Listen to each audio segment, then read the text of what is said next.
Hello students, आज हम पढ़ेंगे the Piper of Manas. This is lesson number 5 from the book Gulmohar. So this chapter is adapted from Little Indians, and this Little Indian books is story from across the country, and it's written by Pika Nani. So if you want to see the novel, I can show you that. So as you can see, this is the novel Little Indians, and it's available online. You can buy from Amazon or Flipkart. So this is stories from across the country, and the author is Pika Nani. So जो Pika Nani name है, this is not the original name of the author. It is pet name of the author. And इसमें stories हैं, short stories हैं, India के कुछ regions पे based stories हैं और बहुत इंटरेस्टिंग नॉवल है. And if you get time, so you can purchase it and you can read it. Now we will start the chapter. So Pika Nani is a pen name of Deepika Murthy. तो इनका original नाम था दीपिका मूर्ति, और इन्होंने, जैसे कि हमने बताया, लिटिल इंडियंस लिखी है, और इसमें कलेक्शन ऑफ स्टोरीज है फॉर चिल्ड्रन. तो स्टोरीज में क्या है कि 15 स्टेट्स हैं इंडिया के, और उसमें एडवेंचर है और बहुत सारी अनएक्सपेक्टेड, मतलब जो हम उम्मीद नहीं कर सकते एंडिंग्स, उस तरह की एंडिंग्स हैं. एंड ये एक अटेम्प्ट है ताकि बच्चों को इंटरेस्टिंग प्लेसेस जो भी इंडिया में हम विजिट कर सकते हैं, उन प्लेसेस से इंट्रोड्यूस कराना ये एक ऑथर के द्वारा एक अटेम्प्ट है. So now we start the chapter. A bolt of lightning ripped the sky in half. A bolt of lightning means जैसे कभी बिजली कड़कती है, तो उस दौरान क्या होता है कि इतनी तेज बिजली कड़की कि ऐसा लगा कि स्काई 2 हिस्सों में बट गया. रिप्ड मतलब वो उसका डिवीजन हो गया, वो फट गया. So showing a desolate flooded scene. तो ऐसा लग रहा था, डेजोलेट मीन्स एम्प्टी और डार्क. तो वो सिनेरियो को डिस्क्राइब कर रहे हैं, पिक्चराइज कर रहे हैं. ऑथर जो है पीका नानी, वो बता रही हैं कि फ्लड था उस एरिया में और बहुत डार्कनेस थी, और डार्कनेस जो थी उसमें ये लाइटनिंग हो रही थी, और लाइटनिंग और ज़्यादा इफेक्टिव हो रही थी बिकॉज वो डार्क एरिया था. और लाइटनिंग जो स्काई है, उसको जैसे ही लाइटनिंग आ रही थी तो ऐसा लग रहा था स्काई को उसने चीर दिया हो. और उसी क्षण क्या हुआ, इन दैट सेकेंड एक डॉक्टर हैं, डॉक्टर का नाम है शुभेंदु फुकान. तो ये डॉक्टर हैं, इन्होंने कुछ देखा. क्या देखा इन्होंने? ट्री की ब्रांच पे एक इन्होंने बेयरली अबव वाटर लेवल, मतलब वाटर टच करने ही वाला था, तो उन्होंने ट्री की ब्रांच पे देखा, और जो उन्होंने देखा उससे उनको, उनकी आंखों पे उनको भरोसा ही नहीं हुआ.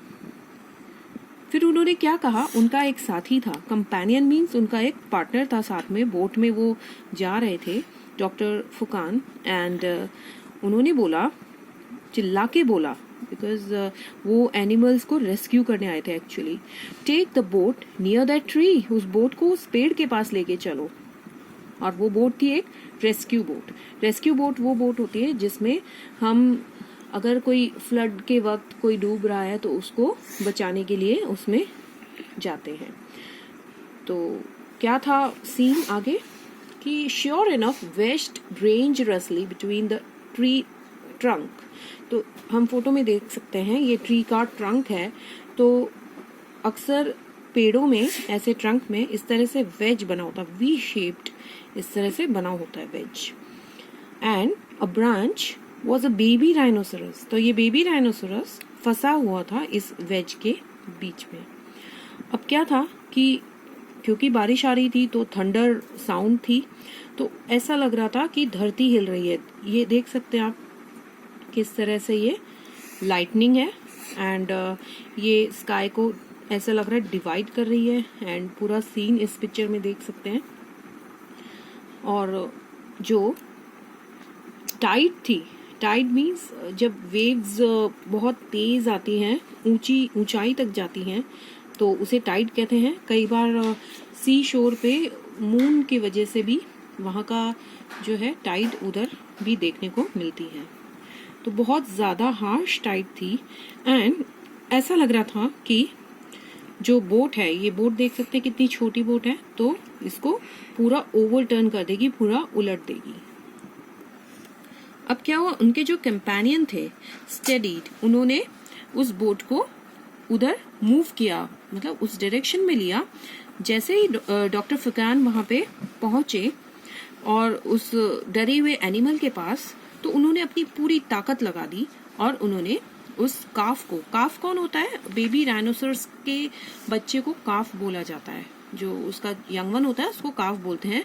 तो उन्होंने बहुत अपनी स्ट्रेंथ लगा के, बिकॉज उसका एडल्ट राइनोसरस का वेट बहुत ज्यादा होता है, तो ऑब्वियसली बेबी राइनोसरस का वेट भी बहुत ज्यादा होता है, तो उनको पूरी अपनी स्ट्रेंथ लगानी पड़ी। सो इससे हमें पता पड़ रहा है कि वो एक वेटरनरी डॉक्टर थे एंड वो रेस्क्यू ऑपरेशन में आए थे और उस एरिया में फ्लड था।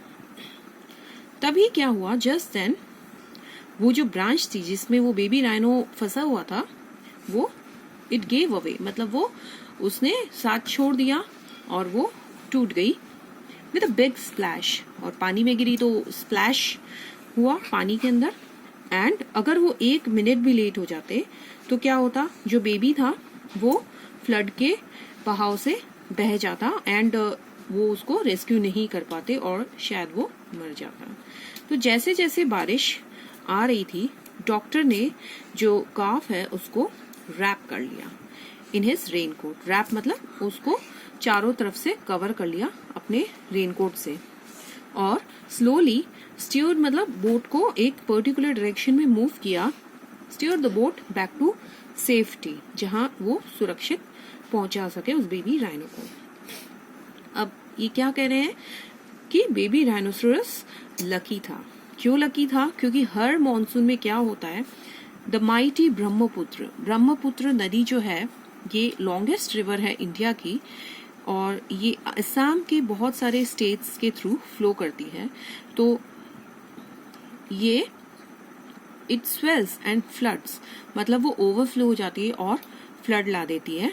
तो ये जो काजीरंगा नेशनल पार्क है जो कि असम में सिचुएटेड है, तो ये भी पूरा फ्लड के अंदर डूब जाता है। और इसी साल क्या था कि बहुत ज्यादा सिवियर और relentless means non stop heavy rain हुई थी उस जगह पे, और ज्यादातर काजीरंगा वाटर के नीचे डूब गया था और बहुत सारे हंड्रेड्स ऑफ एनिमल्स उसमें बह गए थे, और उनमें से हो सकता है कि वो बेबी राइनो की मदर भी बह गई हो।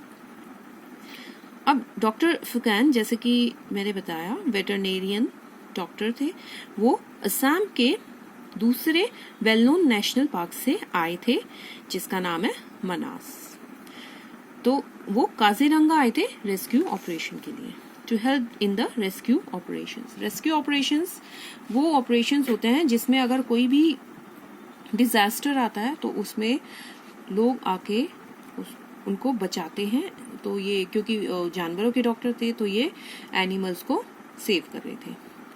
बैक एट द कैंप, तो वहां पे कैंप लगा हुआ था, उन्होंने अटेंडेड टू द राइनो काफ, मतलब उन्होंने उसको एक बार देखा और उन्होंने देखा कि जो इंजुरीज थी वो इतनी सीरियस नहीं थी, जो चोट लगी थी इतनी नहीं थी, बट क्या था कि राइनोसरस को क्लोज मॉनिटरिंग की जरूरत थी for the next 48 hours.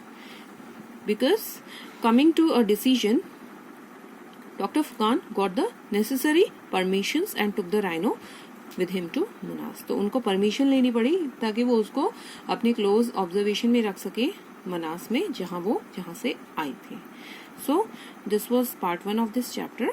I hope आपको समझ आया होगा, एंड इसका पार्ट 2 हम नेक्स्ट वीडियो में डालेंगे।